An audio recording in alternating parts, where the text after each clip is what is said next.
Swastiastu. Saya Nikade Purniati dari Prodi Manajemen.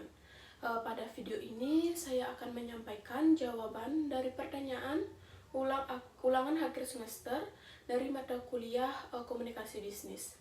Di mana pertanyaan yang pertama yaitu saya dimintai merevisi pesan bisnis. Di mana pesan awal masih kurang sopan dan kurang jelas. Karena itu pesan direvisi agar lebih profesional. Nah, yaitu kepada yang terhormat pelanggan. Terima kasih telah mempercayakan pembelian Anda kepada kami. Kami mohon maaf atas keterlambatan pengiriman pesanan yang terjadi karena adanya kendala pada proses gudang kami. Saat ini tim kami sedang melakukan penanganan agar pesanan Anda dapat segera dikirim kembali. Nah, estimasi pengiriman ulang akan dilakukan pada minggu depan. Kami sangat menghargai kesabaran dan pengertian Anda. Kami akan berusaha agar kendala seperti ini tidak terjadi lagi.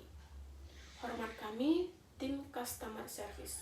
Nah, pada soal yang kedua, saya dimintai menjelaskan perbedaan budaya Indonesia dan Jepang dalam komunikasi bisnis, di mana komunikasi antar budaya sangat penting dalam bisnis internasional karena setiap negara memiliki budaya yang berbeda. Nah, perbedaan budaya yaitu yang pertama yaitu di bagian verbal, orang Indonesia biasanya berbicara lebih santai dan langsung. Sedangkan orang Jepang lebih formal dan berhati-hati dalam memilih kata. Sedangkan nonverbal yaitu orang Jepang sangat menghargai ketepatan waktu dan sering membungkuk sebagai tanda hormat. Sedangkan orang Indonesia lebih sering berjabat tangan dan lebih santai terhadap waktu.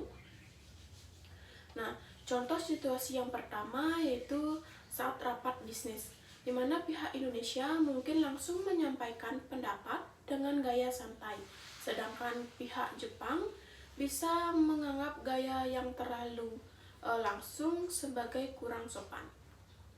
Nah, solusinya yaitu gunakan bahasa yang formal, struktur penyampaian yang runtun, dan berikan waktu bagi pihak Jepang untuk merespon tanpa tekanan. Nah, contoh situasi yang kedua yaitu dalam negosiasi, di mana orang Indonesia mungkin menganggap keterlambatan beberapa menit masih wajar, tetapi pihak Jepang sangat menghargai waktu yang sudah disepakati dan menilai keterlambatan sebagai kurang profesional.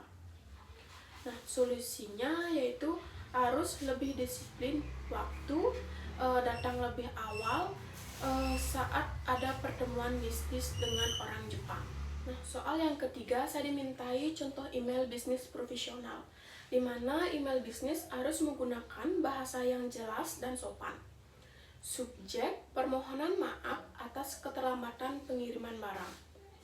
Kepada yang terhormat Bapak atau Ibu pelanggan, kami mohon maaf karena pesanan Anda mengalami keterlambatan pengiriman akibat adanya kendala pada proses distribusi barang. Saat ini pesanan Anda sedang diproses dan akan segera dikirim.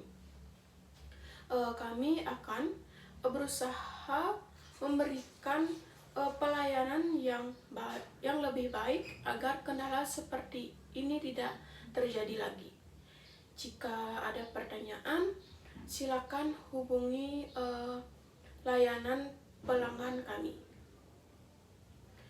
Terima kasih atas pengertiannya.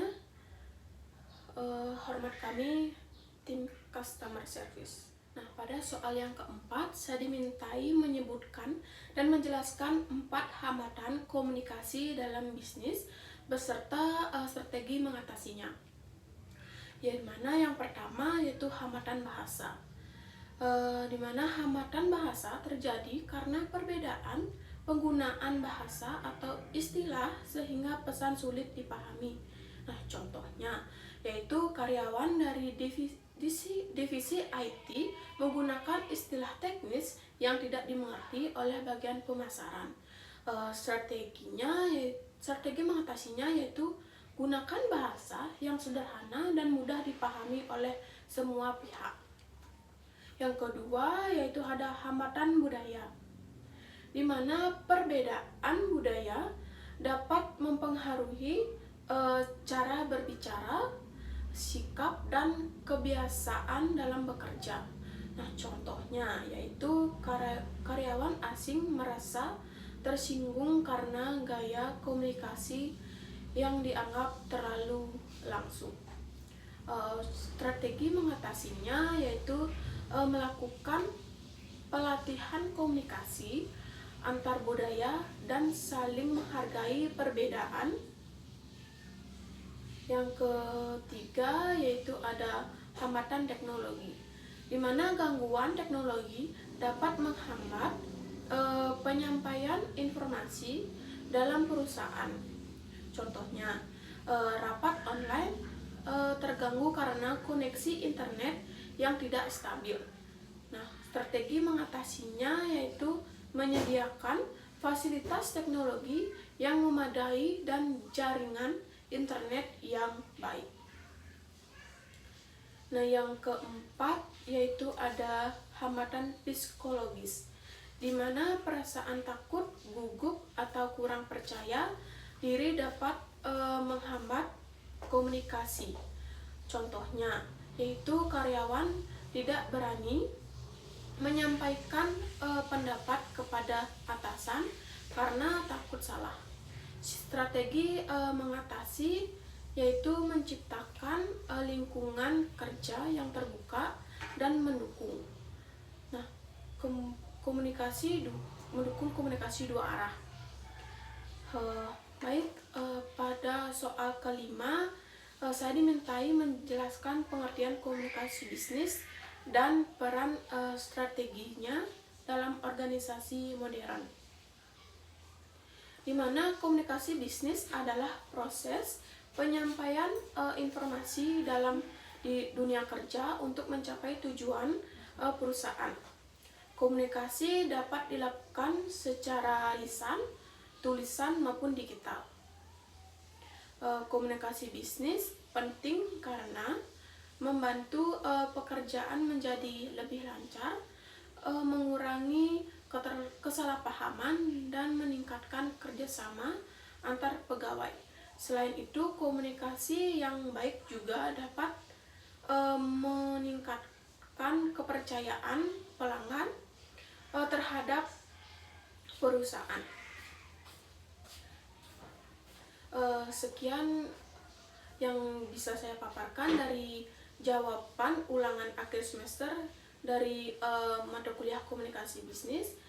Saya mohon maaf jika ada kesalahan kata atau kekurangan atas jawaban saya. Saya tutup dengan Pramusanti. Om Santi Santi Santi.